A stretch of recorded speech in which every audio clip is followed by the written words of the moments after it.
ეს ნივთი, რომელიც დღეს მე მინდა წარმოგიდგინოთ, არის ასე ვთქვათ, ჩემი ოჯახის რელიკვია და ყველაზე ერთ-ერთი ღირებული, რაც იქიდან წამოყვა. ეს გახლავთ ჭუნირი. ესე იგი დამზადებულია ბაბუეჩემის ხელით. ბაბუეჩემი განათლებით იყო მუსიკოსი, ლოტბარი იყო. გარდა იმისა, სახლში, ესე იგი, ამზადებდა თვითონ ესეთ ნივთებს. ესეთი ნივთი ან ფანდურიც იყო, როგორც მახსოვს. გარდა ამისა, რაც მის ხელით იყო დამზადებული და ამ ფანდურს მოყვებოდა პატარა თავისი კაცუნა, თოჯინა კაცუნა, რომელიც თითებზე მაგრდებოდა და დაკვრის დროს ის რაღაცა სასწაულ ფორმებს და ჟესტებს აკეთებდა. ხო და ეს ერთგვარი ნომერი და გასართობი იყო. ანუ პიროვნება იყო ისეთი, ეს გახლდათ ჩოფე წერედიანი, მამაჩემის მამა. ნუ რაც შეეხება ახლა ამ ნივთს, ხედავთ თუ არის სვანური კოშკი, გამოსახული, მზის სადიდებლით, ანუ ეს მოგეხსენებათ, რომ სვანური საგალობელი ლილეო არის მზისადმი მიწუნილი საგალობელი და ეს ამ პატარა რაღაცა ნაკვეთებში გამოხატა ბაბუამ. აი, ეხლა ძალიან დაზიანებულია, თუ ხედავთ, ვერ არის კარგ ფორმაში, ძალიან მინდა რომ აღვადგინო, მაგრამ ისიც მეშინია, რომ რაღაცა ისეთი არ დაუზიანო, ამიტომ სპეციალისტებს უნდა ჩავაბარო ეს საქმე.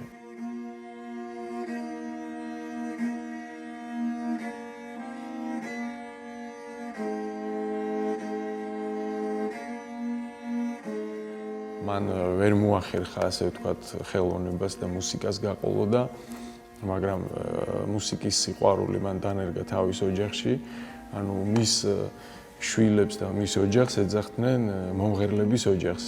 მთელ მხარეში ეს ხდებოდა გულირიფშის რაიონში, სოფელი იყო ზემო ტიში.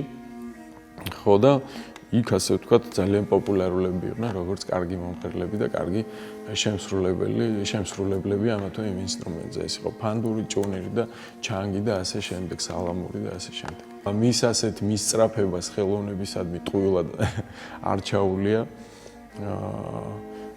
იმიტომ რომ მამაჩემი იყო ნუგზარ წერედიანი, მისი პირველი შვილი, რომელიც იყო სოხუმის კონსტანტინე გამსახურდიას სახელობის თეატრის ერთ-ერთი წამყვანი მსახიობი წლების მანძილზე და რა ვიცი, სიბერემდე და თავის ბოლო წუთამდე იყო ამ თეატრის დასის წევრი.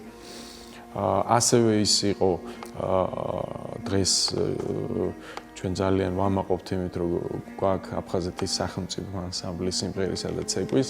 ერთ-ერთი პირველი დამფუძნებელი ამ ანსამბლის იყო მამაჩემი, იმ 7 კაცაში იყო და მღეროდა, არაჩვეულებრივი ბარიტონი იყო.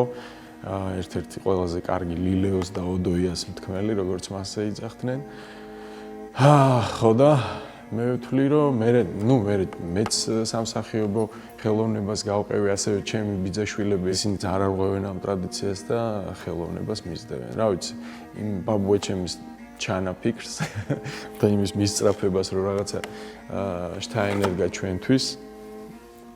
დღესდღეობით აი ესეთი გამოძახილია. ეს ნივთი საბედნიეროდ ომამდე მოხდა ჩვენში.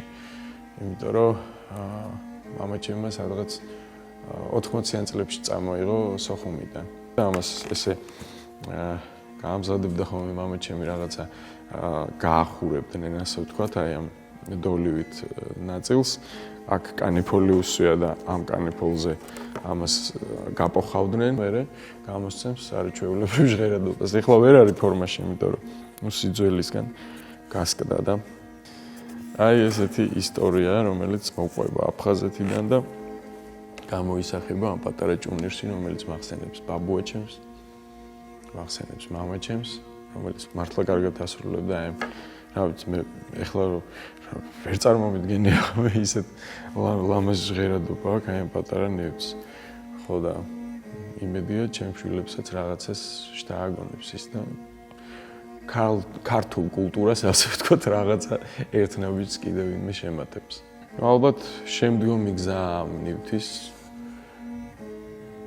გადაულოცავ ჩემს შვილებს და ისინი მიხედავენ როგორც თავის ძალიან ძვირფას რელიკვიას და რაღაც დასკვნას აქედან გამოიტანენ.